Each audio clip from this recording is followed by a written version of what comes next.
Just imagine only 20 to 25 years ago, whenever people heard the words electric car, they pictured a slow, small, and boring vehicle. But today, those same electric cars can accelerate like supercars. So, what really changed? Was it only the bigger battery?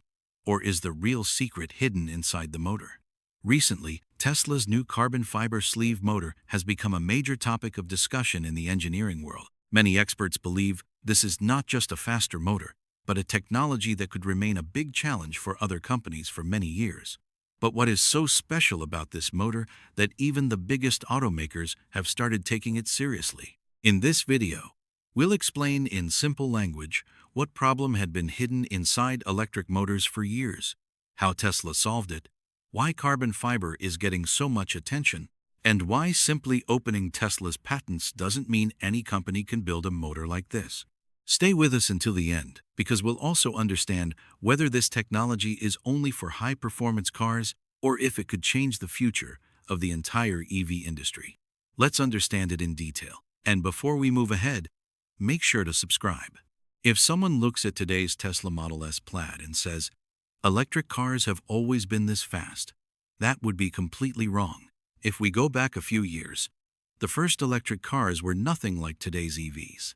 Around 2003, most EVs were designed for short city trips.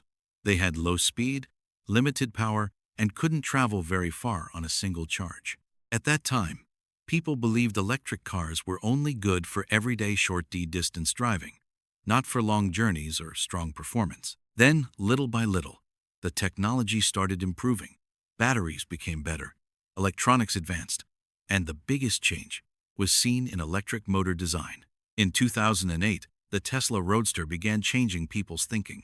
For the first time, it showed that an electric car was not just a way to save electricity, but could also deliver impressive performance.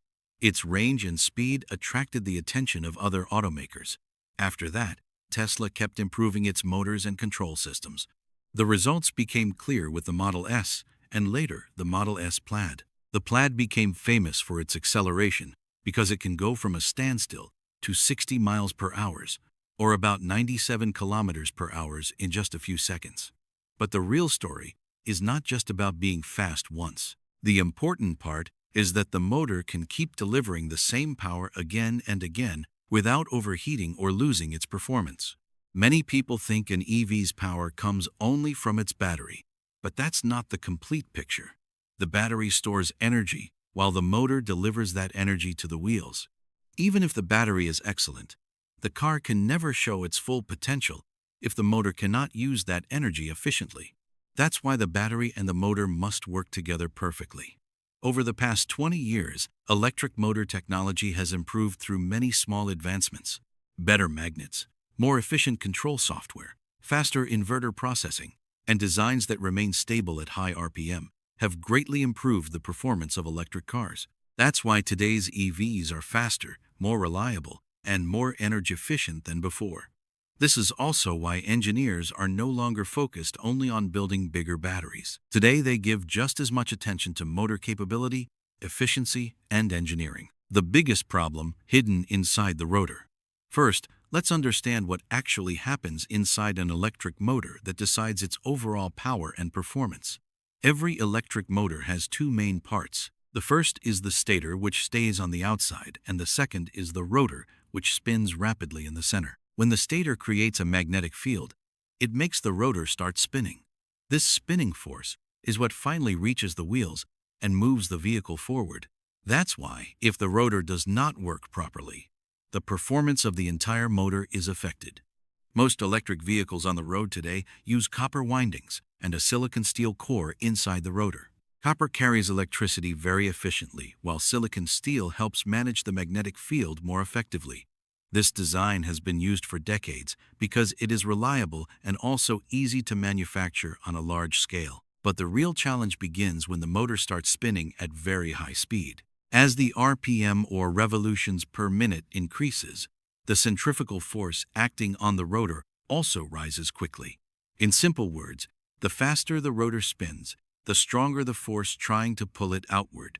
That is why every part of the rotor experiences very high mechanical stress at high RPM.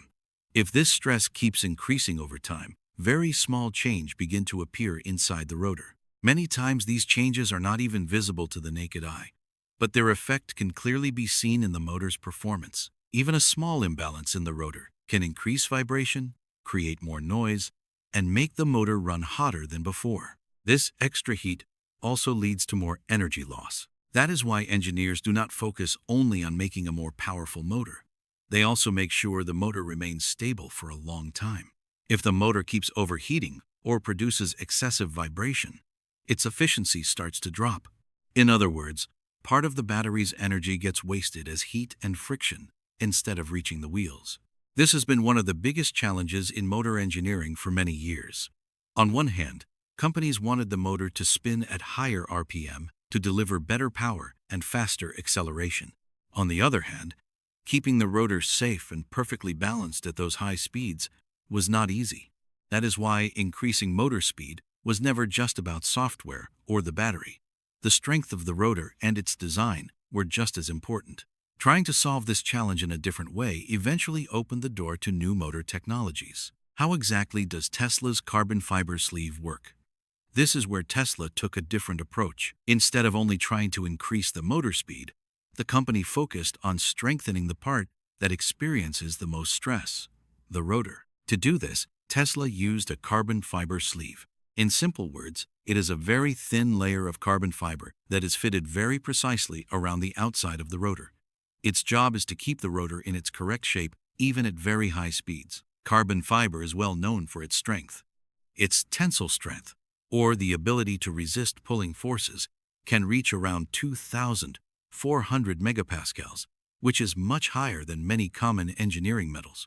That is why it is also used in aircraft, racing cars, and other high-performance machines. Tesla tried to take advantage of the same property in its motor. The interesting part is that this sleeve is only about 2.5 millimeters thick. It may look very thin, but its role is extremely important. When the rotor spins at very high speed, the sleeve holds it tightly from all sides. This reduces the effect of the outward forces acting on the rotor and helps it keep its shape stable. Here's a simple example. If something is tightly wrapped from the outside, it becomes less likely to expand or move. The same thing happens inside the motor. Engineers call this preload. In other words, the carbon fiber sleeve applies controlled pressure to the rotor from the beginning. This pre-applied pressure helps keep the rotor balanced at high speed. According to Tesla, this design allows the motor to operate safely at around 22,000 revolutions per minute. At such high speed, the biggest challenge is not just spinning fast, but staying stable all the time. If the rotor remains balanced, the motor can deliver power more effectively, produce less vibration, and generate comparatively less heat. The carbon fiber sleeve is not considered just a new material. It is an important part of the entire motor.